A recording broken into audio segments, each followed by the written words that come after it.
बांग्लादेश में हसीना वाजिद की हुकूमत जाने के बाद एक कंपैरिजन कल से जो है वो शुरू हो गए हैं। बल्कि पाकिस्तान तहरीक इंसाफ ने कल स्वाबी के जलसे के अंदर भी इसका जिक्र किया, आज कौमी असेंबली के फ्लोर के ऊपर भी जो है इसका जिक्र हुआ और शहबाज शरीफ साहब को बार बार ये मैसेज दिए गए कि जनाब पूछ लें, देख लें, हसीना वाजिद से डिस्कस कर लें कि भागा किस तरह जाता है, क्या तरीकाकार होता है। ये ना हो कि आपको इसका मौका भी ना मिले। ये फेयर कंपैरिजन हो रहा है कि हालात वाकई इस नहज पे पहुंचे हुए हैं कि शहबाज शरीफ साहब को भी परेशान होना चाहिए?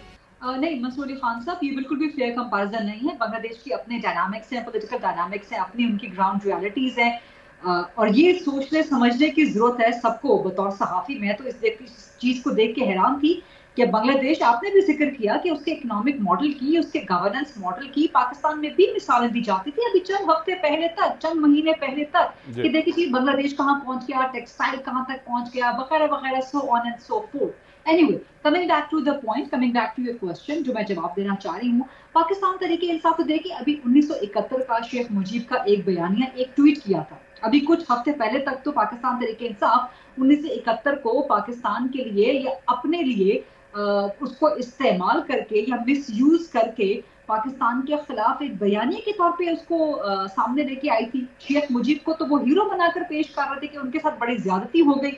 तो अब पाकिस्तान तहरीक इंसाफ क्या कहती है, जो शेख मुजीब के मुजस्मे खुद बांग्लादेशी अवाम जिस तरह से गिरा रहे हैं और जिस तरह से नफरत का इजहार कर रहे हैं, गुस्से का इजहार कर रहे हैं, और शेख हसीना वाजिद के बारे में अब क्या बयानिया पाकिस्तान तहरीक इंसाफ बनाएगी?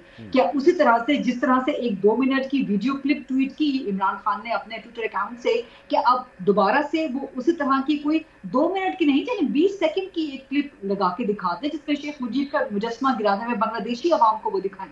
मुजस्मा नहीं, मुजस्मे, जहां जहां पर ढाका में पूरे बांग्लादेश में शेख मुजीब के मुजस्मे लगे हुए थे, बांग्लादेशी अवाम ने उसको निकाले, उनको उतारा, उनको गिराया बल्कि, और बता दिया बांग्लादेश के अवाम ने कि उनके नजदीक असल गद्दार कौन था। गद्दार कौन था, यही टैग था ना पाकिस्तान तहरीक इंसाफी कैंपेन का। यही पाकिस्तान तहरीक इंसाफ है जो कल तक जनरल बाजवा को कौम का बाप कहती थी, उनके एहसानमंद रहते थे और उनको डेमोक्रेटिक जर्नल कहा करते थे, और क्या क्या कुछ उनकी तारीफों के जमीनों आसमान के कलाबे नहीं मिलाया करते थे। फिर उसके बाद क्या कह दिया? यही थे पाकिस्तान तहरीक इंसाफ वाले जो कल तक एस्टैब्लिशमेंट को बाप कहते थे कौम का, आज कहते हैं कि एस्टैब्लिशमेंट कौम का बिगड़ा हुआ बच्चा। कल तक मौलाना फजलुर रहमान को क्या कुछ नहीं कहा करते थे, आज उनके कदमों में बैठे हुए। महमूद अजहर की कल तक किस तरह से नकलें नहीं उतारा करते थे, आज उनको अपनी तहरीक का, तहरीक तहफ्फुज़ आईने पाकिस्तान का, उनको सरबराह बना दिया और उनको मुज़ाकरात के लिए भी सरबराह बना दिया। कल तक कहते थे जी ये फौज फलां है, ये चीज है, ये इस तरह की है, मुल्क में गद्दार कौन है, मीर जाफर कौन है, क्या क्या कुछ नहीं कहा, और आज कहते हैं उसी फौज से मुज़ाकरात करूंगा। तो पाकिस्तान तहरीक इंसाफ की तो आप बात ही ना करें ना, उनका बयानी की तो आपको, उनका तो ना कोई बयानिए का सर मिलता है। नहीं गरीदा, आपने कल उनका स्वाबी के अंदर जलसा देखा? मैं नईम हैदर पंचोता साहब की ट्वीट देख रहा था, उन्होंने कहा कि वहां के लोगों ने उनसे कहा है कि स्वाबी में इतना बड़ा जलसा हुआ नहीं है जितना बड़ा जलसा कल हुआ है पाकिस्तान तहरीक इंसाफ का। लाहौर का भी एक जलसा हुआ था 2011 का, फिर उसके बाद 2013 का, वो भी काफी बड़े जलसे से। पाकिस्तान तहरीक इंसाफ जलसे तो बहुत बड़े बड़े कर लेती है, इसमें कोई डाउट नहीं है। बहुत जलसे मैंने उनके कवर किए, आपने भी कवर किए हुए हैं, लेकिन क्या इनके बयानिए के साथ पूरी कौम खड़ी है? ठीक है, या सिर्फ 1.5 करोड़ वोटर जिन्होंने इनको वोट दिया, सिर्फ वो खड़े? पाकिस्तान की आबादी 1.5 करोड़ तो नहीं है ना, 24 करोड़ की आबादी है, ठीक है, तो ये 90% बिल्कुल भी नहीं बनता पाकिस्तान का, सिर्फ रजिस्टर्ड वोटर्स की तादाद में से एक है। दूसरी बात ये कि क्या कोई आपको एहतजाज पे निकलते हुए पाकिस्तान तहरीक इंसाफ के या इमरान खान की रिहाई के लिए कोई कामयाबी होती हुई नजर आई? अगर मकबूलियत का दावा रखती है ये जमात, तो एस्टैब्लिशमेंट की पांव पर क्यों पड़ी हुई आज?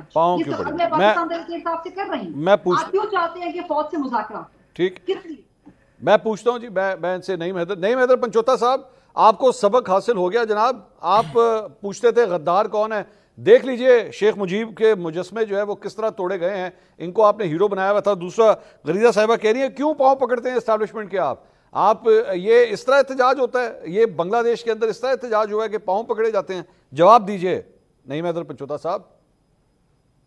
बहुत शुक्रिया मंसूर भाई, आपने मौका दिया। देखें, पहली बात तो यह है कि इस शो के अंदर अब 2 बार, एक तरफ हमारे राना साहब बैठे हुए हैं और उधर गरीदा फ़रूकी साहब बैठी हुई हैं जो कि मुकम्मल पाकिस्तान तहरीक इंसाफ को मुसलसल क्रिटिसाइज़ करती हैं।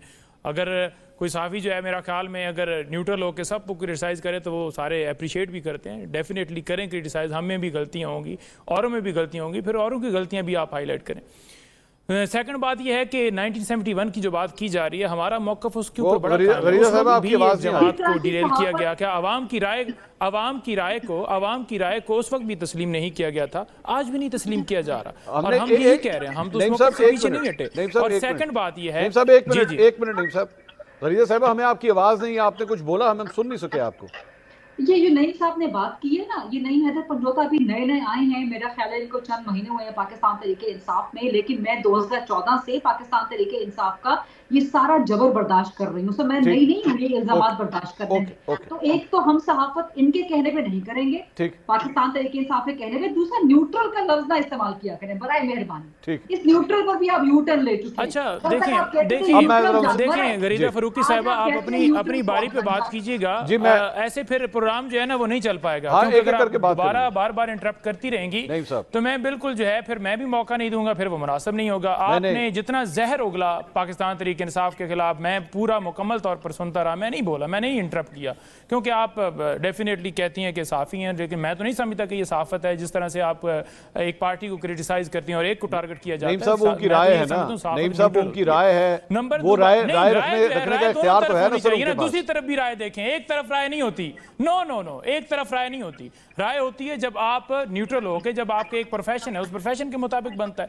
सेकंड बात यह है, मैं नया आया हूँ या पुराना आया हूँ, लेकिन अल्हम्दुलिल्लाह हक के साथ खड़ा हूँ, ठीक है।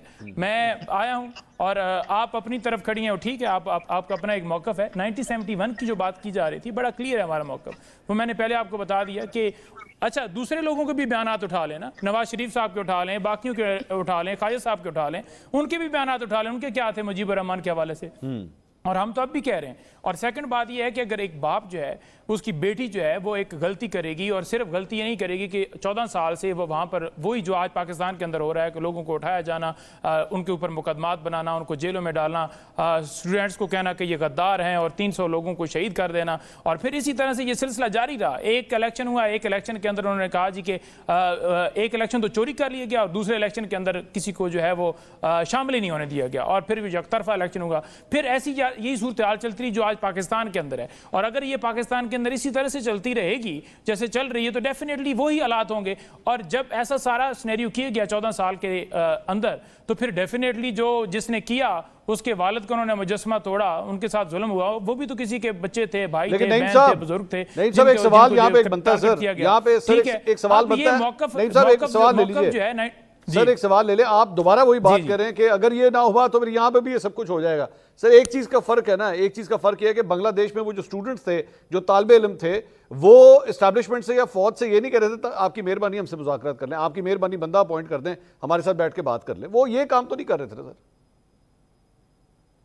नहीं, देखें वहाँ पर उनके ऊपर जुल्म सितम हो रहा था और वो खड़े हो गए और वो निकले और अपना हक के लिए निकले, जो उनके ऊपर सितम हो रहा था। अभी भी जो साबिक वज़ीर आज़म है और जो अपोजिशन लीडर हैं, जिनकी रिहाई के हवाले से हम सुन रहे हैं कि उनको रिहा किया जा रहा है या रिहा कर दिया गया है, उनको इसी तरह से डाला गया जैसे आज पाकिस्तान के अंदर सूरत हाल है। आज हमारे लोगों को जो सोशल मीडिया के वो दहशतगर्द कहा जा रहा है, आज वकला के ऊपर दहशतगर्दी के मुकदमा, मेरे ऊपर दहशतगर्दी का पर्चा है और लोगों के ऊपर दहशतगर्दी, आज हम सारे टेररिस्ट हैं। आज जो हक की बात करता है वो टेररिस्ट है। आज अगर कोई साफ़ी बात करता है उसे शहीद कर दिया जाता है। आज उसे कत्ल करने के बाद अगर जुडिशल कमीशन बनाने की दरखास्त जो है वो हाई कोर्ट के अंदर या किसी जगह पर जाती है तो उसके ऊपर जुडिशल कमीशन नहीं बनाया जाता। कौन नहीं बनाने दे रहा? कौन नहीं अरशद शरीफ के कत्ल के ऊपर जुडिशल कमीशन बनाने दे रहा? अगर यही सूरत हाल रहेगी तो डेफिनेटली वही सूरत हाल होने जा रही है। हम यही कह रहे हैं कि ये दोबारा गलतियां जो वहां पर हुआ और जो वहां पर ये सूरत हाल हुई, ये पाकिस्तान के अंदर भी इसी तरह से किया जा रहा है। जब आप आवाम को आवाम का हक नहीं देंगे तो डेफिनेटली इनकलाब की तरफ लोग बढ़ते हैं।